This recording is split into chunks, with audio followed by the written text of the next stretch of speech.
नमस्कार दोस्तों, smart study में आपका स्वागत है। ई बुक पर आधारित आज अपना जो है वो 22वां टेस्ट होने वाला है और आज अपन जो है वो 2101 से लेके और 2200 तक क्वेश्चनों का है वो क्या करेंगे, रिवीजन करेंगे। ठीक है, बहुत ही शानदार एग्जाम में जो क्वेश्चन बार बार रिपीट हो रहे हैं वही क्वेश्चन मैं आपके लिए लेके आया हूँ। तो जितने विद्यार्थी हैं वो जल्दी से जुड़ जाइए और अपन है वो टेस्ट को स्टार्ट करते हैं। सबसे पहले क्वेश्चन का आप जवाब दीजिए, इंसुलिन हार्मोन की खोज किसने की थी? बताइए भाई। तब तक मैं आपको बता दूं कि इंसुलिन हार्मोन जो होता है वो अग्नाशय के द्वारा स्रावित होता है। ठीक है, और अग्नाशय की जो बीटा कोशिकाएं होती हैं उनके द्वारा क्या होता है, ये स्रावित होता है। अब आप मुझे ये बता दीजिए कि इंसुलिन हार्मोन की खोज है वो किसने की थी? अलेक्जेंडर फ्लेमिंग ने की थी, एडवर्ड जेनर ने की थी, लुईस पास्चर ने की थी या बेटिंग व बेस्ट ने की थी? दीजिए जल्दी से जवाब। यदि अपन बात करें तो अलेक्जेंडर फ्लेमिंग ने है वो किसकी खोज की थी?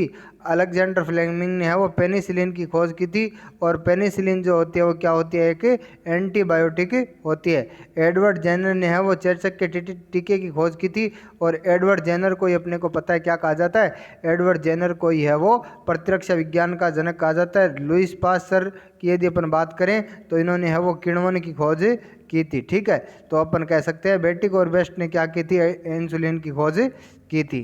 चलिए अगले क्वेश्चन का आप जवाब दीजिए, सोयाबीन में कितने प्रतिशत प्रोटीन पाई जाती है? अपने को पता है कि प्रोटीन का सबसे अच्छा स्रोत कौन होता है? प्रोटीन का सबसे अच्छा स्रोत होता है सोयाबीन। ठीक है, तो बताइए सोयाबीन के अंदर है वो कितने प्रतिशत है वो प्रोटीन पाई जाती है? दीजिए जवाब।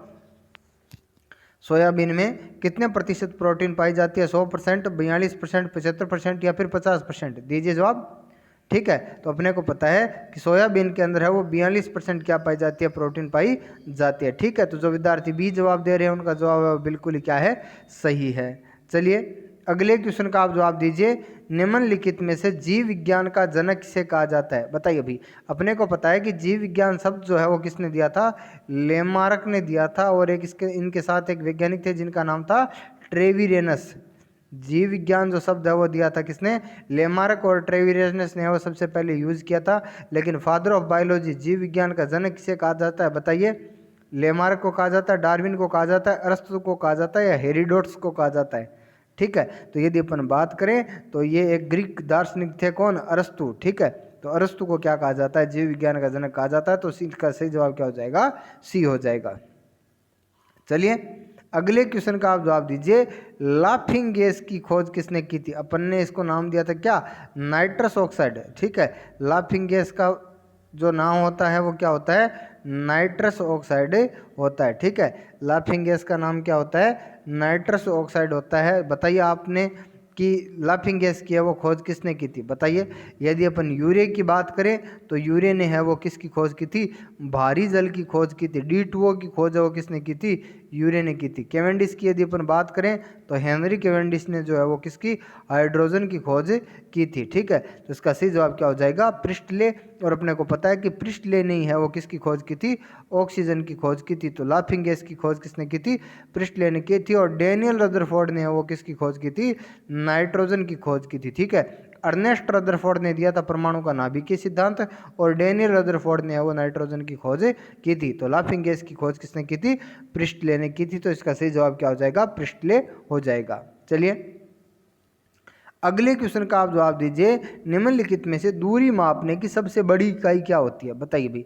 निम्नलिखित में से दूरी मापने की है वो सबसे बड़ी इकाई क्या होती है? पारसेक होती है, सॉरी प्रकाश वर्ष होती है, पारसेक होती है, मीटर होती है, फिर किलोमीटर होती है? बताइए। दूरी मापने की सबसे बड़ी इकाई क्या होती है? जल्दी से इसका जवाब दीजिए आप।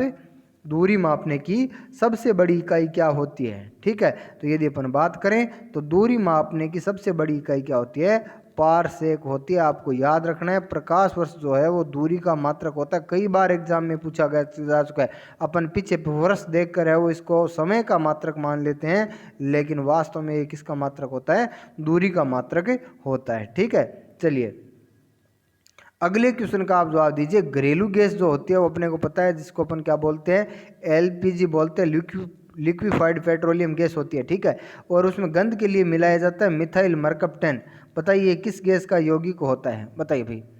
घरेलू गैस में गंध के लिए है वो मिलाया जाता है मिथाइल मरकप्टेन। कई बार सीधा क्वेश्चन ये भी पूछा जाता है कि गंध के लिए क्या मिलाया जाता है, तो मिथाइल मरकप्टेन मिलाया जाता है। आप मुझे ये बताइए कि ये किस गैस का है वो यौगिक होता है? हाइड्रोजन का होता है, सल्फर का होता है, नाइट्रोजन का होता है, फिर कार्बन का होता है? दीजिए जवाब। ठीक है, तो जो विद्यार्थी सल्फर जवाब दे रहे हैं वो उनका जवाब बिल्कुल ही क्या है, सही है।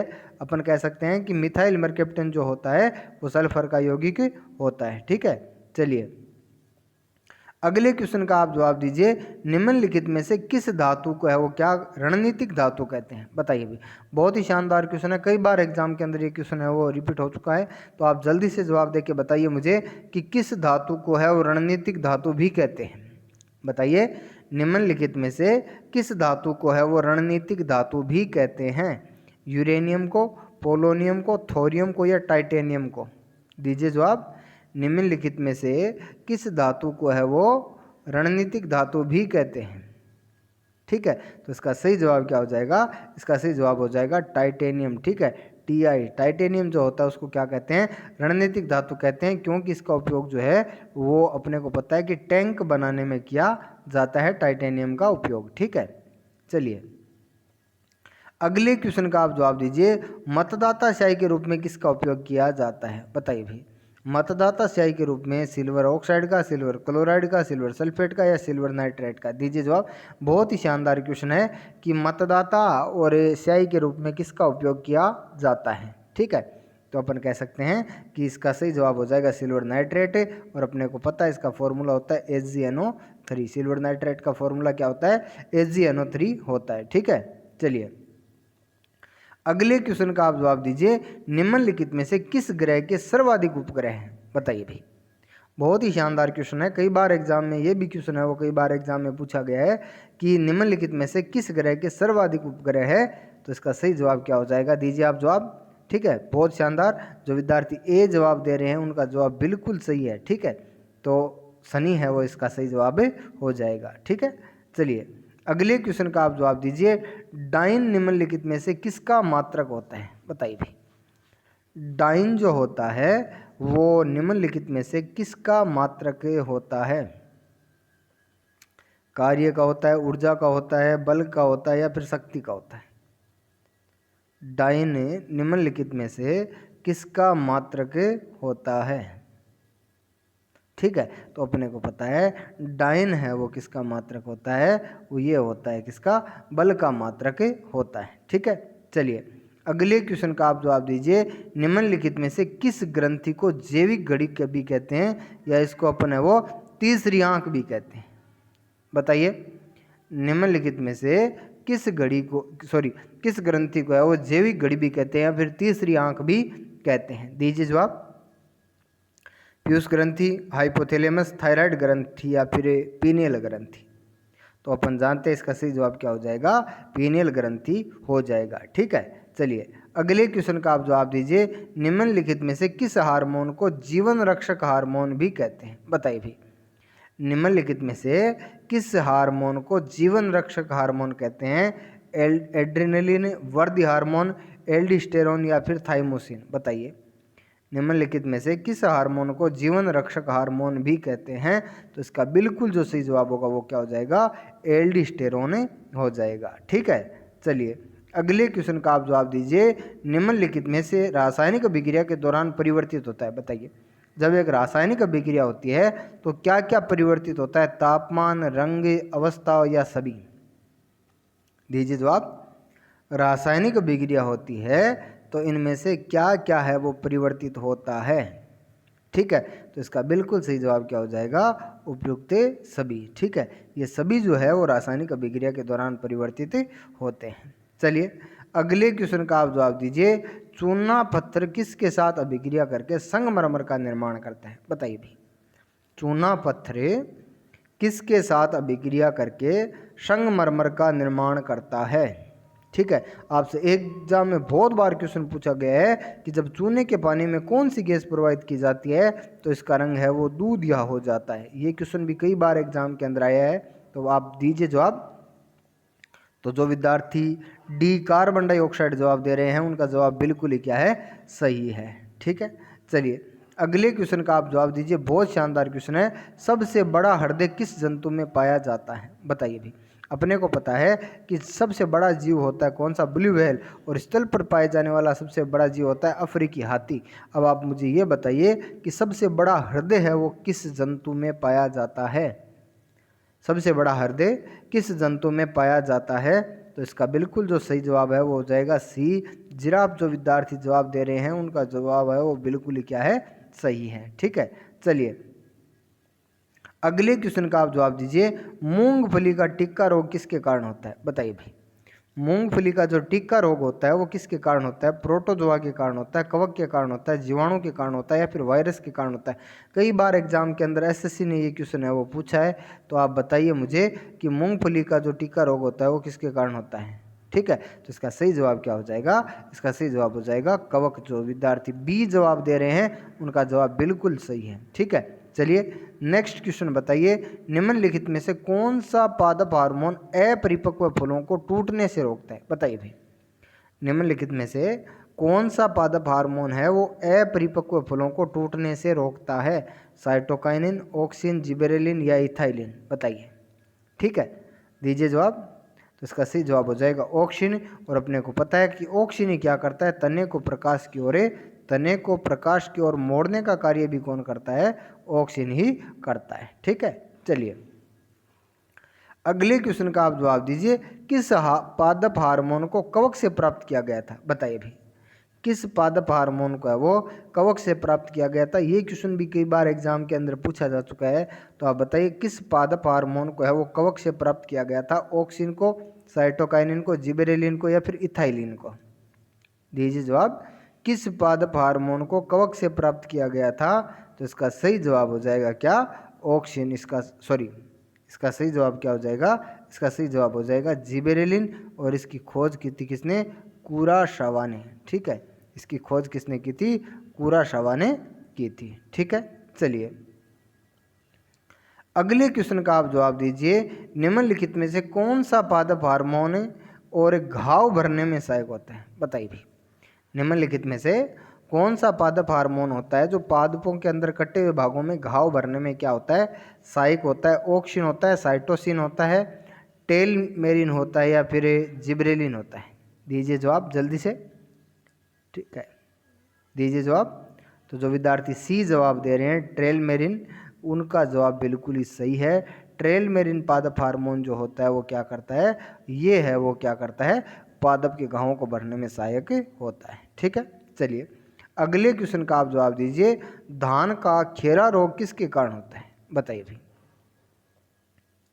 धान का खेरा रोग किसके कारण होता है? धान का खेरा रोग किसके कारण होता है? किसकी कमी से होता है? कॉपर, सोडियम, जिंक या मोलिब्डेनम? दीजिए जवाब। धान का खेरा रोग है वो किसके कारण होता है? तो इसका सही जवाब हो जाएगा जिंक की कमी से क्या हो जाता है? धान का खेरा रोग हो जाता है। बहुत बार एग्जाम के अंदर सबसे ज़्यादा बार यदि पादप रोगों से क्वेश्चन पूछा गया है तो यही क्वेश्चन है वो सबसे ज़्यादा बार पूछा गया है। तो आपको रट लेना है कि धान का खेरा रोग जो होता है वो जिंक की कमी से होता है। ठीक है, चलिए अगले क्वेश्चन का आप जवाब दीजिए। नींबू के कैंकर रोग किससे संबंधित है? ये भी पादप रोगों से बहुत ही इंपॉर्टेंट क्वेश्चन है। तो आप इसका भी जवाब है वो दीजिए जल्दी से। और यदि जिनको जवाब नहीं आ रहा है उनको जवाब आज रट लेना है कि नींबू के कैंकर रोग किसके कारण होता है। ठीक है, अपन कहते हैं नींबू के ऊपर जो काले काले धब्बे हो जाते हैं ना, वही होता है नींबू का कैंकर रोग। ठीक है, बताइए। तो इसका सही जवाब हो जाएगा जीवाणु। ठीक है, आपको याद रखना है, बहुत ही शानदार क्वेश्चन है कि नींबू का कैंकर रोग है वो जीवाणुओं से होता है। ठीक है, चलिए अगले क्वेश्चन का आप जवाब दीजिए। भारत में सर्वाधिक मात्रा में पाए जाने वाला नाभिकीय ईंधन कौन सा होता है? बताइए भी। भारत में अपने को पता है यूरेनियम, थोरियम, पोलोनियम, रेडियम, ये क्या होते हैं? नाभिकीय और अपन कह सकते हैं रेडियो सक्रिय तत्व होते हैं। ठीक है, अब आप मुझे ये बताइए कि भारत में है वो सबसे ज़्यादा पाए जाने वाला नाभिकीय ईंधन कौन सा है? तो इसका सही जवाब हो जाएगा थोरियम। जो विद्यार्थी बी जवाब दे रहे हैं उनका जवाब बिल्कुल ही सही है। ठीक है, चलिए अगले क्वेश्चन का आप जवाब दीजिए। हाइड्रोजन बम की खोज किसने की थी? बताइए भाई, हाइड्रोजन बम की खोज है वो किसने की थी? ओटो हॉर्न ने की थी, रदरफोर्ड ने की थी, मैडम क्यूरी ने की थी, या एडवर्ड टेलर ने की थी? जब बताइए। या अपन कह सकते हैं कि फादर ऑफ हाइड्रोजन बम है वो किसे कहा जाता है? ठीक है, तो इसका सही जवाब हो जाएगा एडवर्ड टेलर। ठीक है, एडवर्ड टेलर ने हाइड्रोजन बम की खोज की थी। चलिए अगले क्वेश्चन का आप जवाब दीजिए। बहुत ही शानदार क्वेश्चन है, कई बार एग्जाम में पूछा जा चुका क्वेश्चन है कि चुंबक को पीटने पर चुंबकत्व पर क्या प्रभाव पड़ता है, बताइए भी। यदि किसी चुंबक को पीटा जाता है तो उसके चुंबकत्व पर क्या प्रभाव पड़ता है, घटता है, बढ़ता है, अपरिवर्तित रहता है या इनमें से कोई नहीं। दीजिए जल्दी से जवाब। यदि किसी चुंबक को पीटा जाता है तो चुंबकत्व पर क्या प्रभाव पड़ता है, तो इसका बिल्कुल सही जवाब हो जाएगा घटता है। चुंबक को यदि पीटा जाएगा तो चुंबकत्व क्या करेगा, घटेगा। ठीक है, चलिए अगला क्वेश्चन है, प्लास्टिक चुंबक बनाने वाला विश्व का पहला देश कौन सा है, बताइए भाई। ये क्वेश्चन भी बहुत शानदार क्वेश्चन है, तो आप बताइए प्लास्टिक चुंबक बनाने वाला विश्व का पहला देश कौन सा है। प्लास्टिक चुंबक बनाने वाला विश्व का पहला देश कौन सा है।